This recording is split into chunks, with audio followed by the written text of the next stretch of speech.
추수감사주일에 우리 모두가 함께 모여서 감사의 예배를 드릴 수 있게 된 것 정말로 하나님의 은혜입니다. 여전히 3,000명 이상의 확진자가 매일 나오고 있고, 하지만 그럼에도 불구하고 백신이 개발되었고 또 백신으로 인해서 우리가 치명률이 많이 줄어 있어서 우리가 그럼에도 불구하고 여전히 코로나19가 계속 기승을 부리고 있지만 그럼에도 불구하고 함께 모여서 예배를 드릴 수 있게 된 것 참으로 감사한 일이 아닐 수 없습니다. 사실 지난 2년여 동안 우리 교회 안에서도 많은 어려운 일들이 있었고 또 어려움을 당한 분들이 많았습니다. 실제로 코로나에 걸려서 힘들게 또 치료를 받으신 분들도 계셨지만 코로나19로 인해서 희생되신 분들도 상당히 많이 있었습니다. 젊은이 중에서 목숨을 잃은 분도 있고, 그래서 사랑하는 젊은 자녀를 보내야 했던 분들도 우리 성도님들 중에 있습니다. 사업을 접은 분들도 있고 또 여러 가지 실패를 맛보아야 하는 그런 분들도 사실은 있었습니다. 하지만 그럼에도 불구하고 우리는 오늘 감사의 자리에 서 있습니다. 죽음을 넘어서는 부활의 소망을 주신 주님을 우리가 신뢰하기 때문입니다. 죽음은 우리 인간이 겪을 수 있는 최하의 상황입니다. 그럼에도 불구하고 그 죽음을 이기시는 예수 그리스도의 부활의 소망을 우리 주님께서 우리에게 주셨기에 우리는 어떤 상황 속에서도 감사를 드릴 수 있는 것입니다. 또한 우리에게는 여전히 시간이 남아있고 또 역전시키시는, 뒤집으시는 하나님의 역사하심이 있음을 우리가 믿기 때문입니다. 아직 끝나지 않았고 우리에게는 기회가 있고 또한 하나님께서 우리를 위해서 일하고 계심을 믿기 때문에 우리는 여전히 어려움 속에서도 감사를 드릴 수 있습니다. 오늘 이 감사절에 하나님께서 우리에게 주시는 말씀은 레위기 2장의 말씀입니다. 오늘 말씀은 하나님께서 명령하시는 5가지 제사 중 하나인 소제입니다.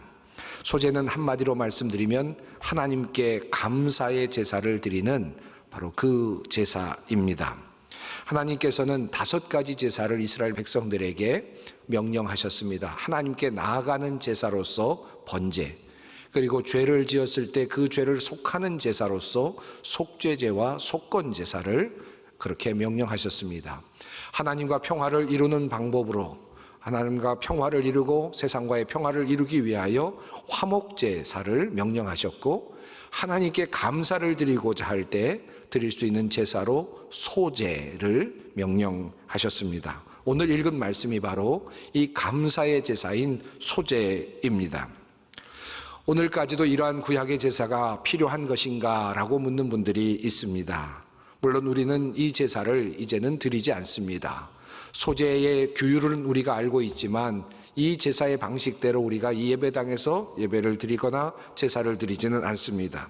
이 모든 구약의 제사는 예수 그리스도께서 이 땅에 성육하시고 이 땅에서 우리를 위하여 사역하시고 죽으시고 그리고 부활하신 그 모든 온전한 예수 그리스도의 제사 사역을 통해서 온전하게 구약의 모든 제사가 완성되었음을 우리는 믿고 있습니다. 그러므로 예수 그리스도의 그 제물로서의 제사, 이 제사가 완벽하게 모든 제사를 완성하였기 때문에 우리는 더 이상 구약의 제사를 드릴 필요가 없습니다. 그렇기 때문에 구약에서 말하고 있는 이 구약의 제사를 어떻게 해석할 것인가에 대한 많은 논의와 또 많은 고민들이 있어 왔습니다. 예수 그리스도 이후에 이 구약의 제사를 우리가 어떻게 해석할 것인가? 많은 그리스도인들은 이 제사에 대하여 모형론적으로 완성자이신 예수 그리스도, 진정한 제사의 모델이 되시는 예수 그리스도와 연결해서 모든 구약의 제사들을 해석하고 또 설명하는 그런 방식으로 우리가 지금까지 구약의 제사를 이해해 왔습니다. 그런 관점에서 오늘의 본문 말씀은 예수 그리스도의 성육신적 삶으로 그렇게 이해할 수도 있을 것입니다. 이러한 해석의 틀은 기독교 전반적으로 받아들이는 것이고 더 나아가서 기독교인들에게 매우 의미 있고 중요한 해석의 틀이 되기도 합니다. 그러나 오늘 저는 이와 같은 성육신적 관점에서, 예수 그리스도의 관점에서 구약의 이 모든 제사를 설명하고자 하는 것이 아닙니다. 오늘은 구약에서 하나님께서 말씀하셨던 이 제사의 의미가, 이 감사 제사의 의미가 도대체 어떤 의미가 있었으며 하나님께서 이 감사의 제사를 드리라고 명령하셨을 때 그 의도는 무엇이었을까라는 관점에서 구약의 제사를 다시 살펴보려고 하는 것입니다. 오늘 본문 말씀인 레위기 2장을 통하여 하나님께서는 우리가 감사의 제사를 드릴 때 어떤 생각과 어떤 정신으로 제사를 드려야 하는지에 대하여 말씀해 주셨습니다. 사실은 그런 의미에서 오늘 본문 속에는 아주 보석과 같은 하나님의 뜻이 숨겨져 있다고 할 수 있겠습니다. 오늘 그런 관점에서 본문 말씀을 살피게 된다면 본문 속에서 우리는 아주 귀한 하나님의 가르침을 배우게 될 것입니다. 앞서 말씀드린 대로 소제란 하나님께 드리는 감사의 제사입니다. 이 제사는 매일 번제와 함께 드리기도 했습니다. 출애굽기 29장 41절, 30장 9절에 그 내용이 설명되어 있습니다. 또 화목제사와 함께 드려지기도 했습니다. 레위기 7장 12절에 이후에 그 내용이 소개되고 있습니다. 하지만 이 소제는 또한 단독으로 그렇게 하나님께 감사를 드리는 제사로 그렇게 사용되고 또 드려지기도 했습니다. 오늘 본문 말씀은 이 소제가 감사의 제사로 하나님께 드려지는 것을 전제로 해서 하나님께서 명령하고 계시는 내용으로 되어 있습니다. 자, 그렇다면 이 소제, 감사의 제사 안에 숨겨져 있는 하나님의 뜻은 무엇이겠습니까? 우선 소제는 곡식으로 바치도록 하나님께서 명령하셨습니다. 나머지 모든 제사들, 그러니까 번제와 속죄제, 속건제, 화목제사는 짐승을 바치는 제사이고 피를 내는 제사입니다. 피를 드리는 제사라고 할 수 있습니다. 유독 소제만큼은, 감사의 제사인 소제만큼은 하나님께서 곡식으로 바치도록 그렇게 명령하셨습니다. 왜 하나님께서 감사의 제사를 드릴 때 곡식으로 바치라고 하셨을까요? 우선 우리가 생각할 수 있는 것은 곡식은 매년 새롭게 나오는 그러한 하나의 출산물이기 때문입니다. 다시 말하면 추수와 더불어서 거두게 되는 소산물이기 때문입니다. 즉 올해 생산되는 모든 곡식들은 사실은 작년에는 전혀 없었던 것입니다. 작년에는 씨앗들로만 있었겠지요. 봄에는 모종으로 있었을 것입니다. 하지만 겨울에, 가을에 곡식단이 되어서 마당에 가득 쌓인 이 추수물들은 작년에는 없었던 그런 것들이 분명합니다. 이것이 어떻게 해서 만들어졌습니까? 우선 우리가 봄에 씨를 뿌렸을 것입니다. 혹은 모종을 심었을 것입니다. 우리가 가을에 거두게 되는 이 모든 곡식들은 산에 지나다니다가 얻을 수 있는 종류의 것이 아닙니다. 그저 이런 들판을 지나가다가 그저 얻을 수 있는 종류의 것이 아닙니다. 이러한 곡식들은 누군가 반드시 심어야만 거둘 수 있는 것입니다. 그래야만 거둘 수 있죠. 다시 말하면 심은 사람이 있고 심은 사람이 거두도록 되어 있는 것입니다. 이것이 바로 우리가 가을마다 거두게 되는 곡식입니다. 많이 심은 사람이 많이 거둘 것입니다. 많이 뿌린 사람이 많이 거둘 것입니다. 많은 면적에 심은 사람이 많은 것을 얻게 될 것입니다. 이것이 세상의 이치이고 하나님께서 세우신 법칙이라고 할 수 있겠습니다. 심지 않고 거두는 사람은 있을 수 없습니다. 그렇다면 타작마당에 놓여 있는 그 모든 곡식들은 내가 만들어 놓은 것입니까? 내가 생산해 놓은 것입니까? 나의 작품입니까? 나의 공로로만 얻어진 것입니까? 한편으로는 맞지만 한편으로는 틀린 말입니다. 똑같이 많이 심어도 거두는 양이 다릅니다. 똑같이 열심히 일한 사람이 있지만 어떤 사람은 풍년을 맞이하고 어떤 사람은 흉년을 맞이할 수도 있는 법입니다. 태풍이 오거나 홍수가 오거나 비가 내리지 않거나 또는 기온이 잘 맞지 않거나 또는 열매가 익기도 전에 서리가 내리거나 하게 되면 곡식은 익다가 그만 사라지거나 또는 없어질 수밖에 없습니다. 다시 말해서 자연과 환경이 모든 추수의 과정에 도움을 주어야만 풍년을 맞이할 수 있고 좋은 소산물들을 얻을 수 있는 것입니다. 그러므로 타작마당에 놓인 많은 곡식단은 자연의 환경과 더불어 내가 씨를 뿌리고 노력해서 얻은 합동의 결과물이라고 할 수 있겠습니다. 다시 말하면 합력하여 이룬 결과물이라고 말할 수 있습니다. 우리는 모든 자연의 환경과 그리고 모든 자연의 상황을 하나님께서 주장하고 계신다라고 굳게 믿고 있습니다. 따라서 우리 앞에 놓여 있는 가을에 추수하는 곡식단들은 하나님과 내가 함께 일하여 얻은 결과물이다라고 그렇게 정의할 수 있겠습니다.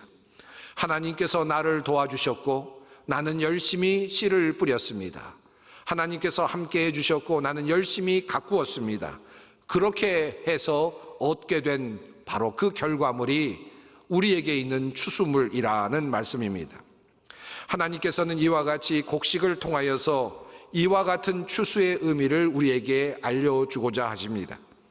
하나님께서 훈풍을 불어주시지 않았더라면 나는 이만큼 거둘 수 없었을 것입니다. 모든 사람이 다 나만큼 일했지만 하나님께서 나에게만큼은 더 많이 이만큼 거둘 수 있도록 해주신 것은 하나님의 은혜입니다. 이것을 인정하는 것이 바로 감사의 시작입니다. 높은 지위에 오르신 분이 있습니까? 그 지위를 가지고 하나님께 감사하는 길을 찾아보십시오. 큰 부를 얻었습니까?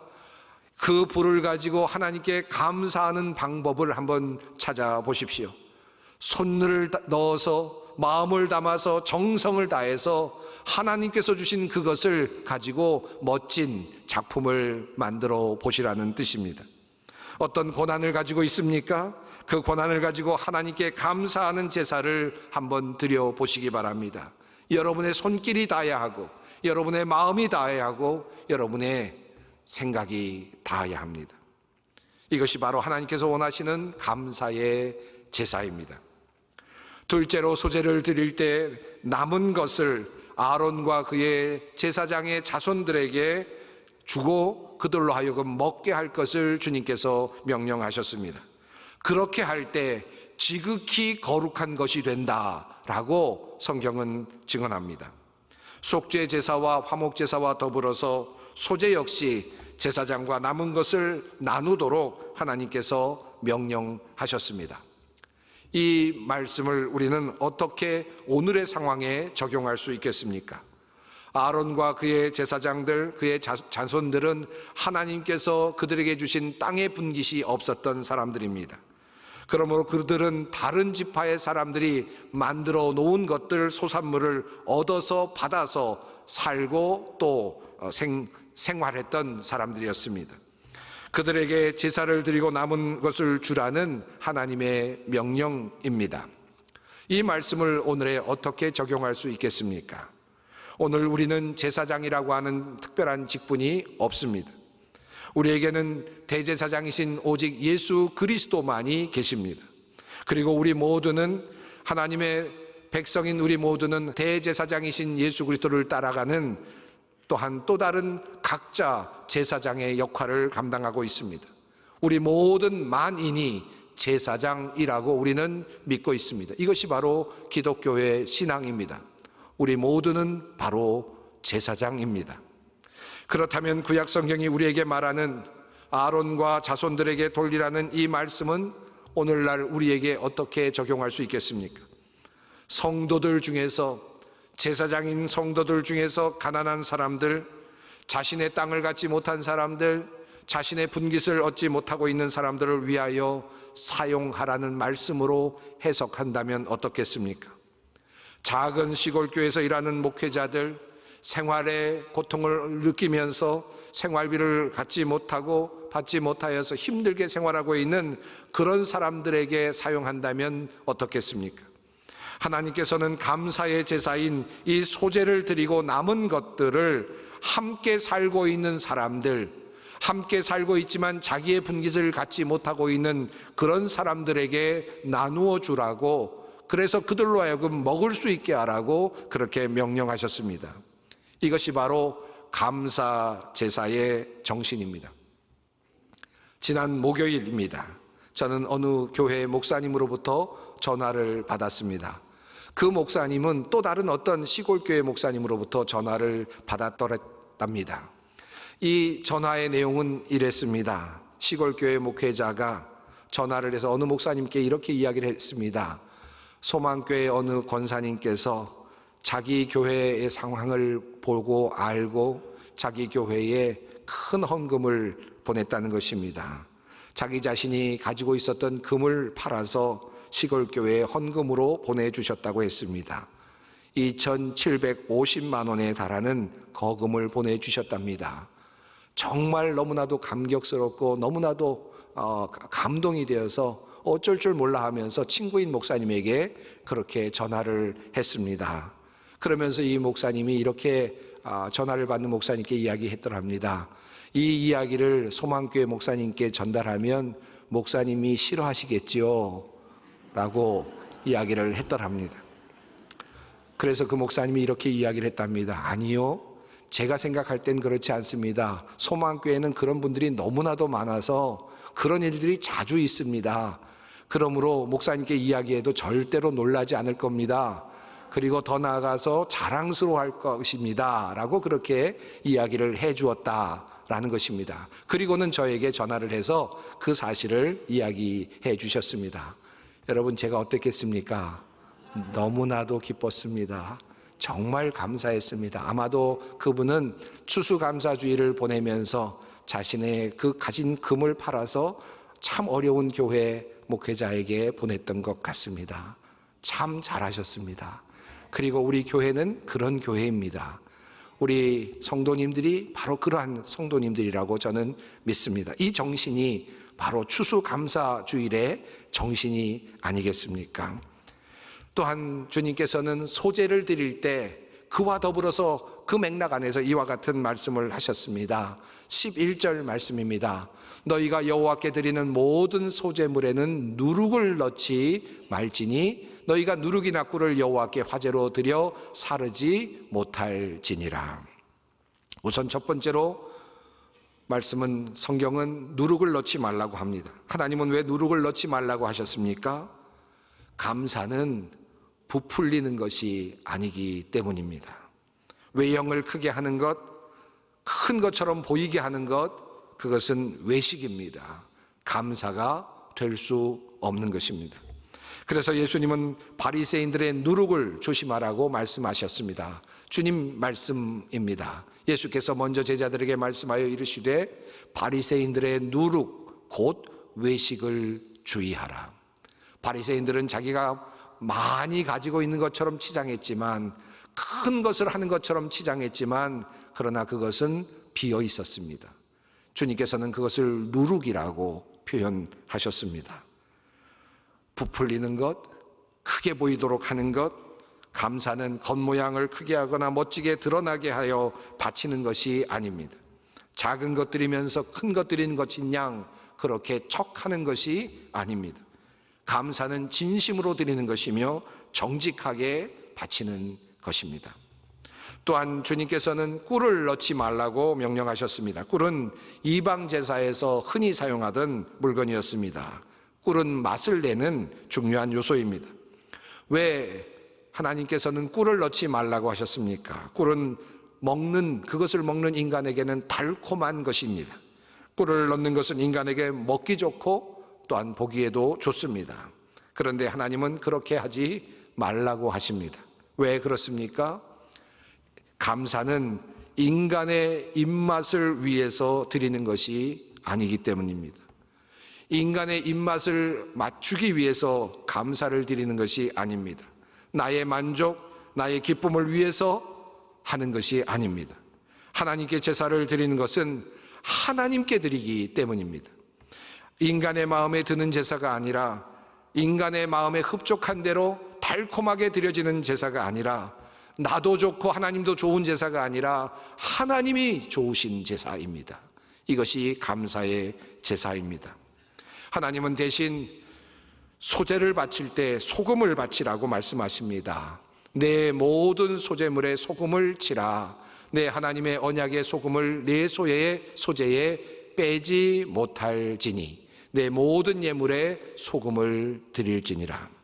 소금은 썩지 않게 하는 기능과 변질되지 않게 하는 기능과 맛을 내는 기능이 있습니다. 소금도 맛을 내기는 하지만 꿀과는 다릅니다. 꿀이 들어가는 순간 밀가루의 맛은 모두 사라지지만 꿀맛은 모든 것을 다 잠식하지만 그러나 소금은 그렇지 않습니다. 성경 말씀은 소금은 언약과 관련이 있다고 말씀하면서 언약의 소금이라고 그렇게 말씀하셨습니다. 감사를 드리는 사람은 하나님의 언약을 붙잡고 감사하는 것입니다.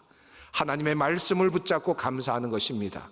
하나님의 약속을 붙잡고 감사의 자리로 나아가는 것입니다. 그럴 때 감사는 부패하지 않고 감사는 변질되지 않는 법입니다.